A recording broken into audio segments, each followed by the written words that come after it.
Hello everybody, this is Opel with Munni from Ocean Kitchen Window. আজকে ঘরোয়া কিছু ingredients দিয়ে সম্পূর্ণ রেস্টুরেন্ট স্টাইলে ফ্রাইড রাইস রান্না করব। আশা করি রেসিপিটা আপনাদের ভালো লাগবে।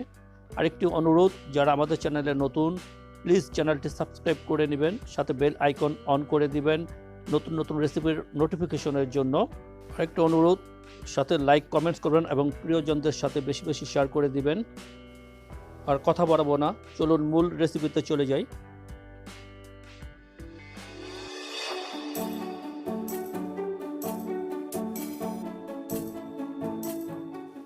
প্রথমে দেখিয়ে দিচ্ছি কি কি ইনগ্রেডিয়েন্টস ইউজ করছি আজকে। পেঁয়াজ কলি নিয়েছি হাফ কাপ, গ্রিন ক্যাপসিকাম নিয়েছি হাফ কাপ, গাজর হাফ কাপ, সবই কুচি করে নিয়েছি। ব্রোকলি নিয়েছি হাফ কাপ, পেঁয়াজ কুচি হাফ কাপ, কাঁচামরিচ 5-6টি কুচি করে নিয়েছি, রসুন মাঝারি সাইজের একটি কুচি করে নিয়েছি। এখানে গোলমরিচ লাগবে 1 চা চামচ, চিকেন নিয়েছি 1 কাপ, ডিম দিব 3টি, সাথে আরও কিছু সয়া সস এবং কর্নফ্লাওয়ার ইউজ করব। সাথে ফুলকপি কুচি নিয়েছি হাফ কাপ। এই কটা ইনগ্রেডিয়েন্টস দিয়ে আজকে রান্না করব। ফ্রাইড রাইস রান্না করার জন্য এখানে পোলার চাউল লাগবে। এখানে আমরা 1.5 কাপ পোলার চাউল নিচ্ছি। একটি বলে 1.5 কাপ পোলার চাউল মেপে নিচ্ছি।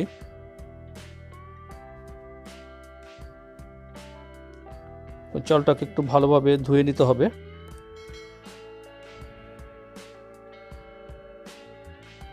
হাত দিয়ে ভালোভাবে কচলে ধুয়ে নিচ্ছি। দেখুন, ধোয়ার পর চুলায় চলে আসলাম। একটি হাঁড়িতে পর্যাপ্ত পানি নিয়েছি। পানি ফোটার পর এর মধ্যে কিছু তেল দিয়ে নিলাম, সয়াবিন তেল। ধোয়ার পর যে চালটা আমরা দিয়ে নিচ্ছি, ভাত রান্না করে নিব। এখানে একটু খেয়াল রাখবেন, ভাতটা একেবারে রান্না করা যাবে না, প্রায় 70 থেকে 80% রান্না করতে হবে। একটু শক্ত থাকা অবস্থায় আমরা ভাতটাকে নামিয়ে নিব। ভাতটা রান্না হয়ে গিয়েছে। একটি প্লেটে আমরা এটাকে নামিয়ে নিচ্ছি ঠান্ডা হওয়ার জন্য।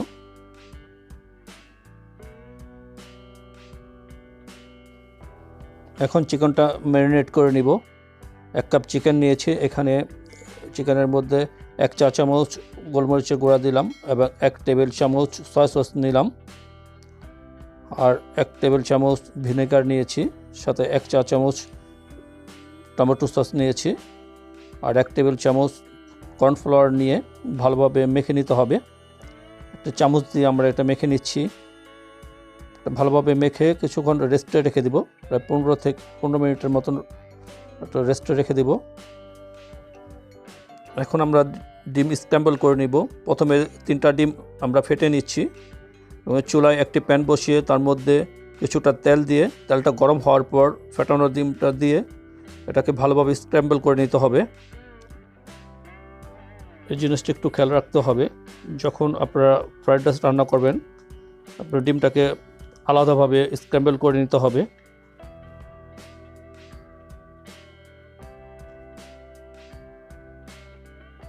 স্ক্র্যাম্বল হয়ে গিয়েছে। এখন এটাকে আমরা উঠিয়ে নিব। ডিমটা উঠিয়ে নেওয়ার পর ওই প্যানে আরও 2 টেবিল চামচ সয়াবিন তেল দিয়ে নিচ্ছি। এখন তেলটা গরম হওয়ার পর এই তেলে আমরা চিকেনটা ভেজে নিব। ম্যারিনেট করা চিকেনটা দিয়ে নিচ্ছি। নেড়ে চেড়ে এটা ভেজে নিতে হবে। অনবরত নেড়ে দিতে হবে।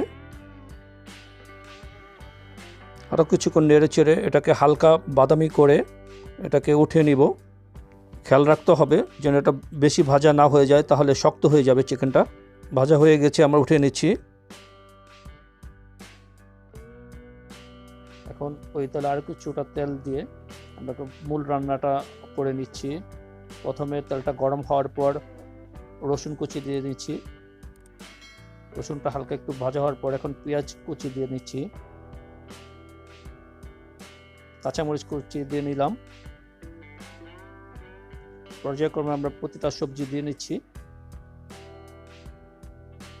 গাজর কুচি দিয়ে নিচ্ছি, এখানে সব সবজি হাফ কাপ করে নেওয়া আছে। ফুলকপি দিয়েছি, ব্রোকলি দিলাম।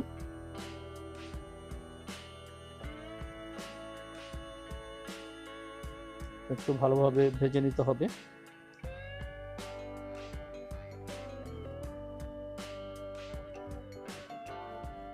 তেলের মধ্যে সিদ্ধ হয়ে গেছে দেখুন।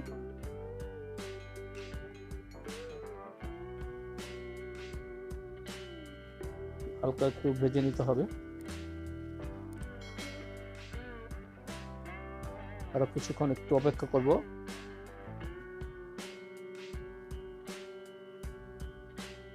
এ পর্যায়ে আমরা গ্রিন ক্যাপসিকামটা দিয়ে নিচ্ছি।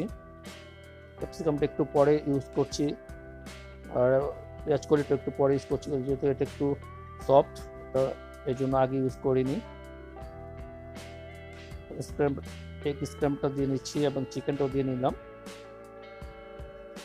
সব ইনগ্রেডিয়েন্টসগুলি তাহলে ভালোভাবে ভেজে নিতে হবে।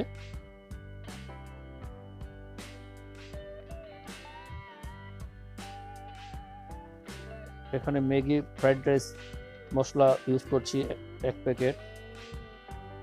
গোলমরিচের গুঁড়া দিলাম 1 চা চামচ।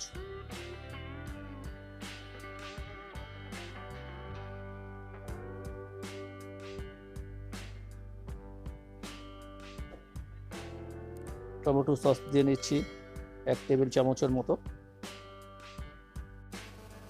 এ পর্যায়ে রাইসটা দিয়ে নিচ্ছি। রাইসটা দেওয়ার পর ভালোভাবে মিশিয়ে আরও কিছুক্ষণ ফ্রাই করব। তো সবজির সাথে মিশিয়ে নিতে হবে। স্প্যাচুলা দিয়ে খুব ভালোভাবে মিশিয়ে নিচ্ছি। আরও 2 টেবিল চামচের মতন সয়া সস দিয়ে নিচ্ছি। লবণটা একটু দিয়ে নিব, চেক করে নিতে হবে লবণটা, কারণ আমরা যখন ভাত রান্না করেছি তখন কিন্তু লবণ দিয়েছিলাম। রান্নাটা প্রায় কমপ্লিট হয়ে গেছে দেখুন। চুলাটা অফ করে দিব। সার্ভ করে নিচ্ছি, একটু প্লেটে সার্ভ করে নিচ্ছি। তৈরি হয়ে গেছে আজকের ফ্রাইড রাইস। দারুণ একটা অ্যারোমা বের হচ্ছে, দেখতে লোভনীয় মনে হচ্ছে, খেতেও দারুণ স্বাদ হবে আশা করছি। আমাদের ভিডিওটা দেখার জন্য অসংখ্য অসংখ্য ধন্যবাদ। আশা করি সবাই বাসায় ট্রাই করবেন। আর ভিডিওটা যদি ভালো লেগে থাকে তবে অবশ্যই কমেন্টস করবেন এবং প্রিয়জনদের সাথে শেয়ার করবেন। টেক কেয়ার এভরিবডি, দেখা হবে পরবর্তী রেসিপিতে। আল্লাহ হাফেজ।